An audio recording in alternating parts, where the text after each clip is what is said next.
Hello, everybody. I have no script I'm following, so if I seem to be rambling, then just please bear with me. First of all, a disclaimer.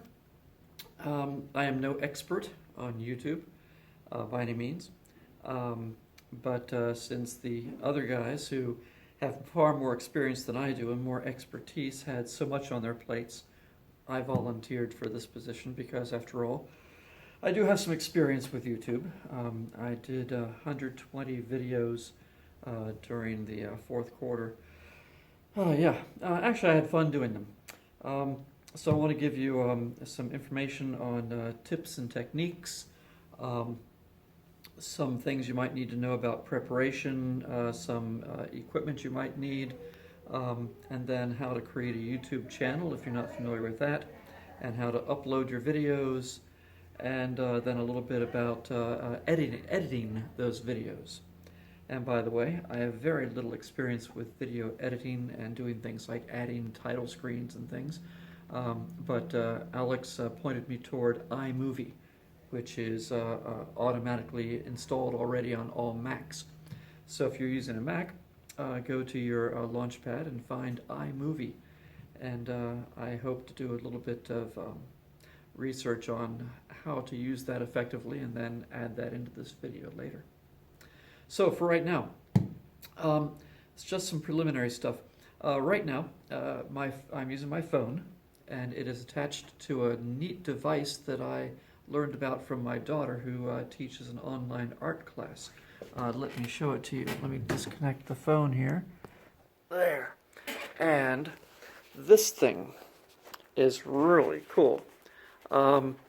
It's super stiff and very sturdy. It's downright difficult to change shapes, but you can bend this thing in all kinds of shapes, and it'll hold that shape very nicely. You can point it straight down if you want to get a shot of something you're doing it on your desk, or point it at you, as I was doing moments ago. I got it online. Here's the box it came from. It's a Seiji cell phone stand, model IVY, and I got mine on Amazon for, gee willikers, it wasn't much. I believe it was less than $20, but I don't remember out of hand. This is the first time I've ever used it, and you can clamp it onto any surface. You can clamp it onto something vertical or horizontal or whatever. So quite versatile. You stick your phone in here, and that's all there is to it. Prior to that, for all of my 120 school videos I did, I used instead a tripod, and at Best Buy I got, at the very beginning of all this little device. This is pretty cool. You unfold it, and I'm not going to try to do it because I can't do it one-handed, but you'll notice the little hole in the bottom, and you put that on here, and you then screw in this guy into the little hole just as if this were a camera. You then spread this apart. Oops, I'm sorry, I lost you there. Spread this apart and clamp your phone into it, and that served me very well for the entire fourth quarter. And then you can point at your screen. Regarding pointing at your screen, I discovered that it's best, perhaps, I think it's best, to put your camera, your phone, whatever, a little bit to the left side of the screen. At least for me, I have a tendency to teach from the right side of the screen. So if the camera is a little bit to the left, I am far less likely to block the image while I'm actually writing on the board. I started off with the camera dead center and found that too often I was blocking my own work from the view. You might want, if you're using a smartboard, you might want to zoom in about as close as you can get. And then if you like for the students to be able to see you, you just have to kind of remember to try to stay in front of the board someplace. Or the other option, of course, would be to back off some, maybe like this, so that you can stand off to the side and still be seen. That personal touch, I think, is very important. There are other ways to do this. I simply presented my lessons as if it were a regular class on my regular smartboard as I would do on any ordinary day. Other folks are using Zoom. There's a Zoom function where you can put yourself in the corner of the screen and then share your screen with yourself up in the corner, and then you record your Zoom meeting even if you're the only one in the Zoom meeting, and it's a nice effect. I personally prefer to have my real body standing there in front of the board so they can see me very clearly actually writing on the board. It suits my style much better. Other things, let's see, let's tell you what, let's put this back in here and clamp it back in there, and that's all there is to that. I just want to step around here and make sure it's pointing at my chair. Okay, that's pretty good, I think. After I said it holds its shape very nicely, I'm having a hard time getting it to hold its shape. Okay, there, it's stable now. Tilt a little bit, there. So other things. I heard one of the teachers mention that YouTube is terrible to do in this process because it takes forever to upload the videos to YouTube. I had that same experience. I was going nuts the first few days of the fourth quarter, because it was taking about 60 minutes to upload each video to YouTube.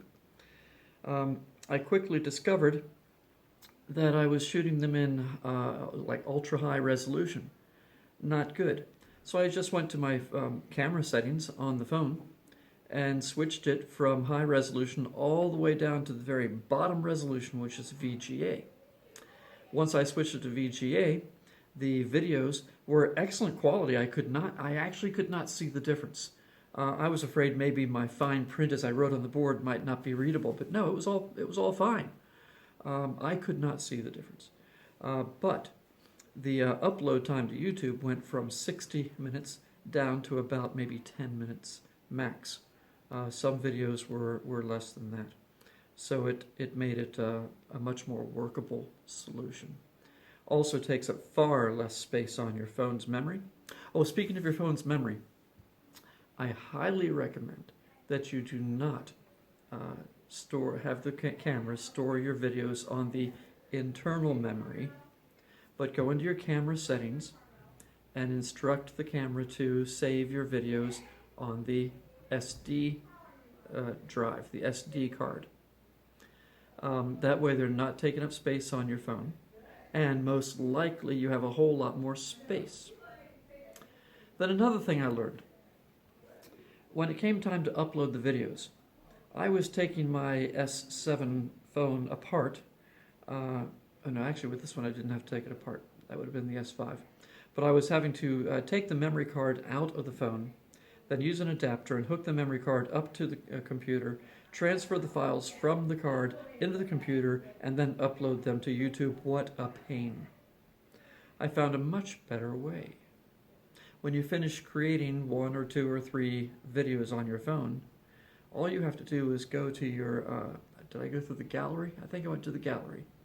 And just find your video and share it. Hit the share button. Little a thing with the little dot and a V and little dot, that share button. Hit the share button and share it to YouTube. It has exactly the same effect. It goes straight from your phone to YouTube. It doesn't take any more time, and you don't have to mess with transferring the files to the computer. Nice. Also, watch out 2 other little details about using the phone. One is, if your SD card is too small, or if you're storing it to the phone's internal memory, and that's too small, your memory will fill up very quickly. What happened to me on a couple of occasions is I ran out of memory in the middle of a video and didn't know it until I'd finished teaching the entire half-hour lesson. And then I look at the phone and realize, oh, it's not recording anymore. Why not? Because 15 minutes ago I ran out of memory. Don't let that happen to you. Use low resolution VGA and store your videos on the SD card, not on the internal memory.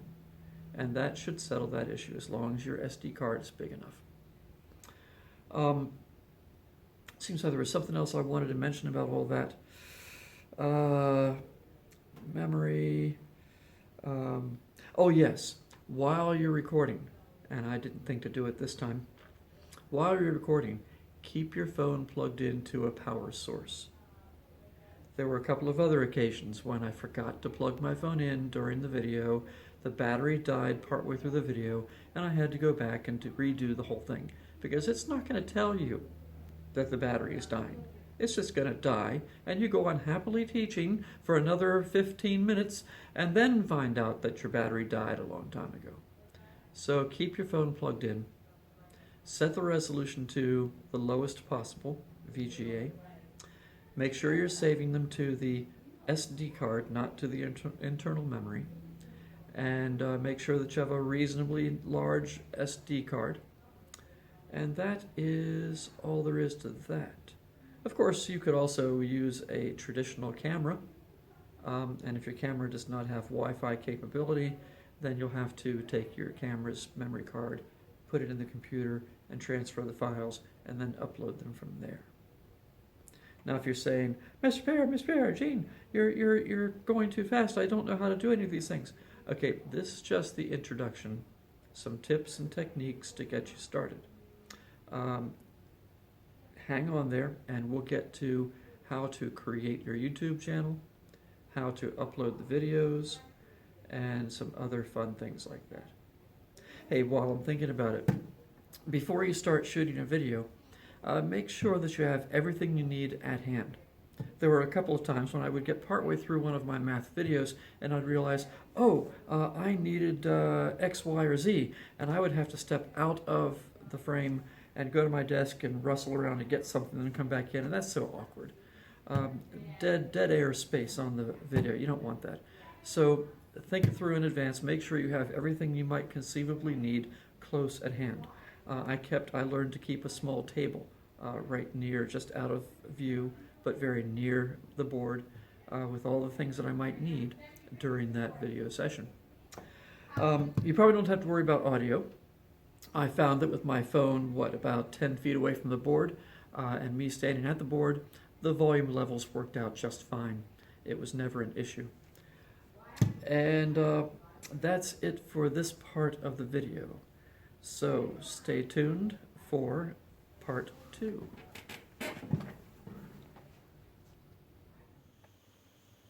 So that we can see how to create a YouTube channel from scratch on an account that doesn't already have a YouTube channel, I have gone into my wife's Google account.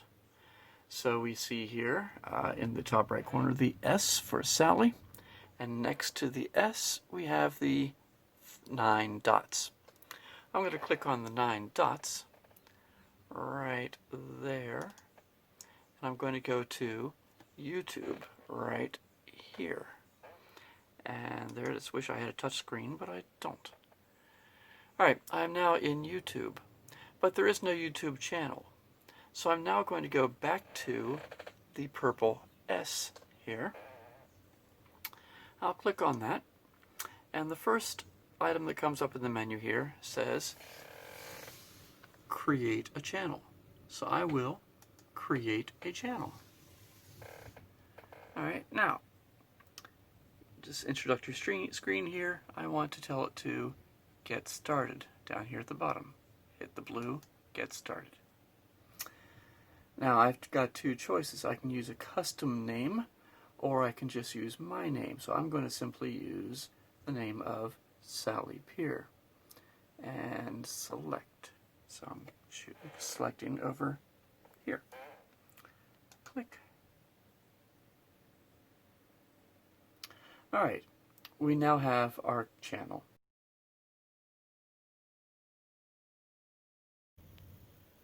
Now that I have created my YouTube channel, I will go into the 9 dot thing here, and I will from there go into YouTube. And once I'm in YouTube, I will then go back to my purple dot here, or this may be your own personalized icon that you may have set up earlier. If not, it'll just be your initial. And I'll click on that. And then I will go down to I will scroll all the way down here to Settings, this guy right here. I will hit on Settings. And now I'll scroll down just a little bit and I'll see Channel Status and Features. I will click on Channel Status and Features. And you'll see in the top left corner the blue box that says Verify. Aha! Verifying is very important. If I don't verify, then YouTube will have no way of knowing that I'm not just a computer, and it will limit my videos to 15 minutes. So I will verify in order to get basically unlimited video length. So we hit Verify. It asks me what country I'm in. Of course, United States. I leave that alone. Here on the left side, I have two choices. I can have it call me with an automated voice message, or I can have it text me with a verification code. I am not actually going to do that because yeah, I'm not going to do that right now. But if I did that, it'll give me a verification code. I would then enter the verification code into the appropriate box that'll pop up on my screen. And ta-da! You are verified. YouTube knows that you're a real person. And it will give you, basically, as far as we're concerned, unlimited video length potential. And that's that for verifying your YouTube channel.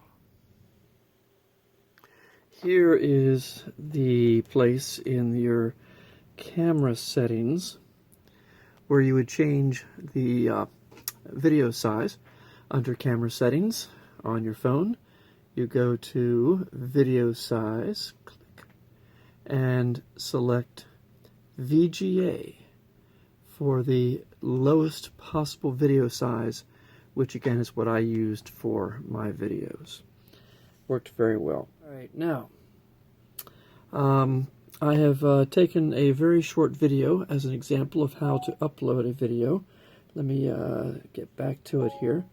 Let's go here. And of course I'm using an Android. If you're using an iPhone, I don't know how everything works. Sorry, I keep losing here. Okay, and there it is. Alright, created this video just a few minutes ago. It's about 6 seconds long. Won't take long to upload. So to upload a video, open the file, and then use your little share button right there. Oops, lost it. Click. Then we will scroll down. Oh, I don't need to scroll down. It's right here at the top. Hit YouTube. It will now ask you for a title for this. We'll call this My Backyard. Is backyard one word? Okay, done. Alright, and it asks for a description. I can put in a more detailed description. If this were a video of some topic in algebra, the title might have been Algebra Section 9.3. And then in the description I might have said derivation of the quadratic formula or something like that. Okay, I'm going to skip the description. Don't have to have one. Now for privacy. If I set it for public, anybody who stumbles onto my channel can see all of my videos, or this particular video. If I put it as unlisted, then I have to give you a link in order for you to access my video. Many of my videos I went ahead and made public. Some of them I made unlisted. So we're going to go ahead and make this one unlisted. And that's all we need to do. I will now hit upload. There are other options, by the way. Those other options we'll take care of on the computer rather than on the phone. So we hit upload, and I'm expecting this to go very quickly. It takes a few moments. It says 43 seconds, 40 seconds. It's not quite being as fast as I expected it to be. 1 minute. Okay, now there we go. 40 seconds, 31 seconds, 28, 22, 19, Yeah, we're getting there. 7654332, and the upload is now complete. And processing has started. Processing has nothing to do with the phone. Processing is happening with YouTube. So I can now exit this once it's finished uploading, and everything is fine. So I will leave this, and now we will go back to the computer. So for now, I will stop this video. Now that we have uploaded the video to my channel from the phone, we go back to the computer. On the computer, I am now in my Google account, actually my wife's new Google account, and I will go over here to the 9 dots, and we will select YouTube. We are now in YouTube, but we're not yet in our personalized channel. So we go over to the purple dot, the S dot, S for Sally, and we click that, and we select the first option, which is Your Channel. Now we are successfully in our channel. You'll find that if you click on the word videos over here, it won't do anything for you. What you have to go to is YouTube Studio over here on the right side.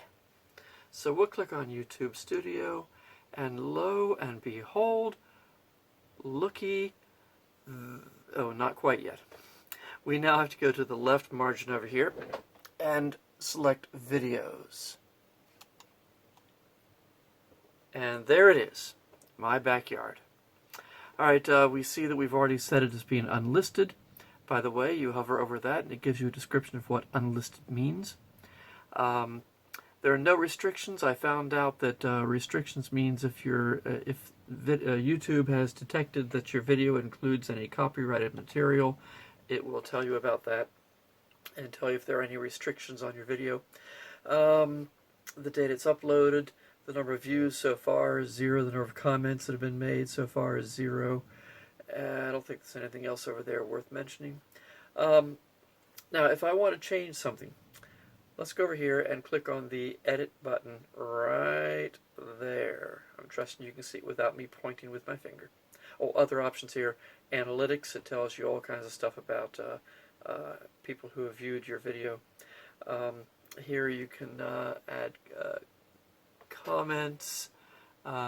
This is to view it on YouTube, and you have other options here. What are the other options? This is where you would go to delete it forever. Of course, if you delete it forever, you're deleting it from YouTube. You're not deleting it from your phone. By the way, when you finish uploading videos to YouTube, it's a very good idea to go back to your phone and delete the videos from the phone, because if they're long videos, they're going to be taking up a significant amount of your storage space. So you want to periodically clean out the videos on your phone once they are uploaded successfully. Alright, let's see. We are going to go ahead and get rid of that. We're going to hit the Edit button, the Details button it says. And here we see the title. I can change the title. I can now add a description if I want to in the big box here. Coming on down. YouTube automatically picks 3 random frames from your video. You can pick any one of those to be the thumbnail that shows on your channel. Now in this case they're all the same. But it automatically picks the one in the middle for you, so you don't have to do anything, but if you prefer one of the other 2, you can select those. You can also upload a thumbnail over here. I've never done that, but you can do that.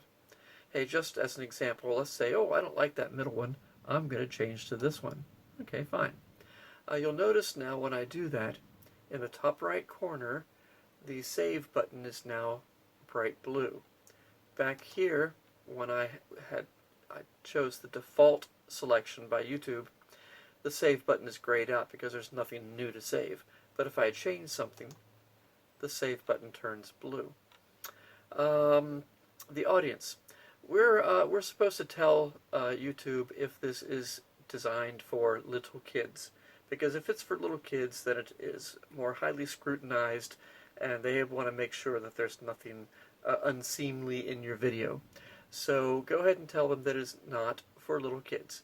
No, it's not made for kids.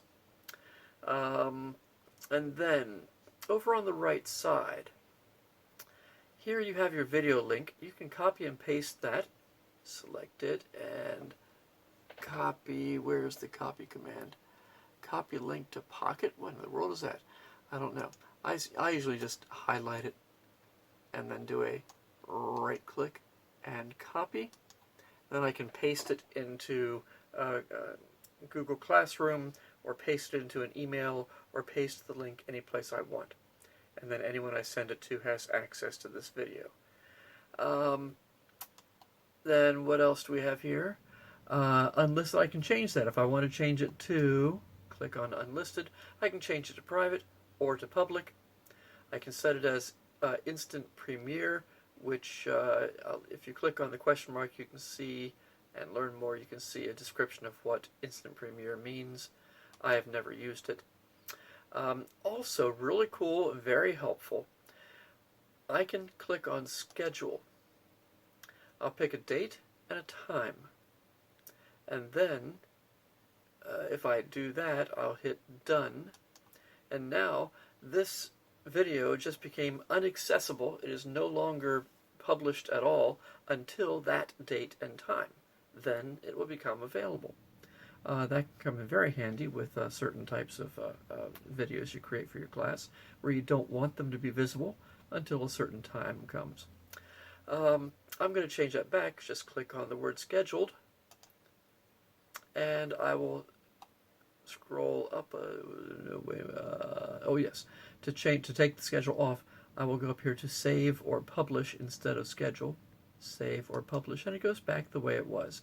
No, it doesn't. It goes to private. Well, I'm going to change it to unlisted. So, between these two boxes, you can leave it unlisted, you can change it to private or public, you can hit schedule and schedule it if you want to, or you can unschedule it by hitting save and publish, and it goes back here. And when you're finished with all that stuff, you would hit done. But remember, it's not really done until you have clicked the save button up here. Save.